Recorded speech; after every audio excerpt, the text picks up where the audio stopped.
Assalamualaikum warahmatullahi wabarakatuh. Berjumpa kembali dengan saya Zila Khairu Ainia dari program studi Tadris Matematika kelas 3D Fakultas Tarbiyah dan Ilmu Keguruan UIN 1 Tulungagung. Nah, pada video kali ini masih membahas tentang filsafat matematika dengan subbab aliran filsafat. Sebab yang pertama adalah hubungan filsafat dengan matematika. Dua bidang ini pengetahuan rasional yang tidak diragukan lagi, yaitu filsafat dan matematika, karena keduanya ini memiliki hubungan yang sangat erat sampai sekarang. Namun hubungan itu sering dianggap keliru oleh sebagian filsuf maupun matematikawan. Seperti yang diungkapkan oleh Brumfiel, bahwa pada awal perabatan Yunani, filsafat adalah penelaah dari sebuah cabang pengetahuan. Wahyudin juga mengemukakan matematika dan filsafat adalah matematika dan filsafat itu merupakan upaya-upaya intelektual yang paling awal untuk memahami dunia di sekitar kita.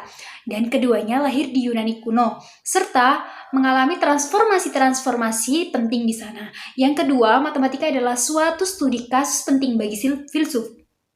Agenda filsafat kontemporer memiliki formula-formula yang sangat jelas, berfokus pada matematika yang meliputi epistemologi dan ontologi. Subbab selanjutnya adalah filsafat matematika. Filsafat matematika ini telah lahir sejak ribuan tahun yang lalu.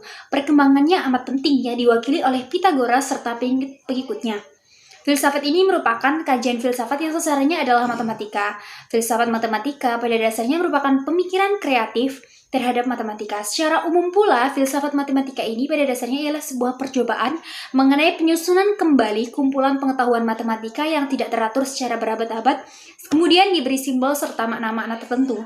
Nah, berdasarkan perspektif epistemologi, kebenaran matematika ini terbagi menjadi dua kelompok atau dua kategori, yaitu pandangan absolut dan pandangan falibilis. Nah, sedangkan di filsafat matematika terdapat 4 aliran besar dalam filsafat matematika yang sangat berpengaruh, yaitu 1. Aliran logisisme, yang kedua aliran formalisme, yang ketiga aliran intuitionisme, yang keempat adalah platonisme. Yang pertama adalah aliran logisisme. Nah, logisisme ini memandang bahwa matematika sebagai bagian dari logika. Oleh karena itu, pengajiannya juga harus menggunakan logika, sehingga matematika ini lebih logis untuk dipahami. Penganut aliran logisisme antaranya seperti Leibniz, Giffrez, B. Russell, A.N. Whitehead, and R. Carnap.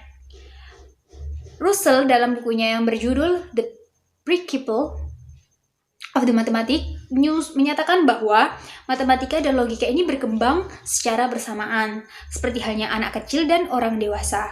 Para ahli logika berpendapat bahwa matematika dapat dikenal a priori, tetapi mereka menyarankan bahwa pengetahuan matematika adalah hanya bagian dari pengetahuan logika secara umum. Jadi, secara analisis tidak membutuhkan kemampuan khusus tentang intuisi matematika. Selanjutnya, aliran yang kedua adalah aliran formalisme. Aliran ini menyatakan bahwa matematika ini merupakan sistem lambang yang digunakan dalam mewakili benda-benda yang ada atau menggunakan proses pengelolaan terhadap lambang-lambang yang digunakan. Formalisme berpegang pada prinsip bahwa matematika ini bisa diartikan sebagai pernyataan tentang konsekuensi dari aturan rangkaian manipulasi tertentu. Menurut formalisme, kebenaran matematika adalah bukan tentang bilangan dan himpunan yang segitiga dan semacamnya seperti kenyataannya. Formalis ini memandang matematika sebagai suatu permainan formal yang tak bermakna, dengan tulisan pada kertas, yang mengikuti aturan. Menurut Ernst, formalis ini memiliki dua tesis, yaitu 1. Matematika dapat dinyatakan sebagai sistem formal yang tidak dapat ditafsirkan sembarangan. Kebenaran matematika disajikan melalui teorema formal. Yang kedua adalah keamanan dari sistem formal ini dapat didemonstrasikan dengan terbebasnya dari ketidakkonsistenan. Yang ketiga adalah aliran intuitionisme. Aliran ini memandang matematika sebagai hasil dari intuisi. Intuisi ini dijadikan sebagai andalan dalam mengkaji dan memahami matematika.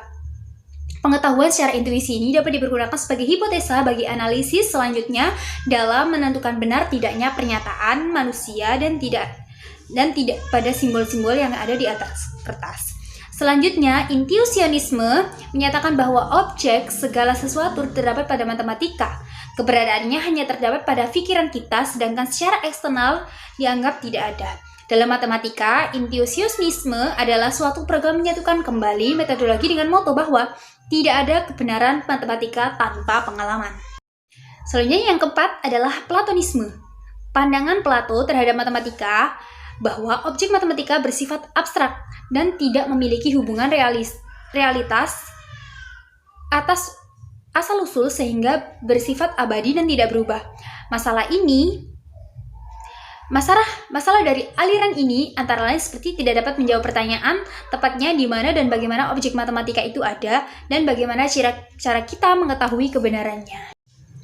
Demikian pemaparan materi dari saya. Apabila ada kata yang kurang berkenan, saya mohon maaf yang sebesar-besarnya. Saya Zila Khuraini mohon undur diri. Wassalamualaikum warahmatullahi wabarakatuh.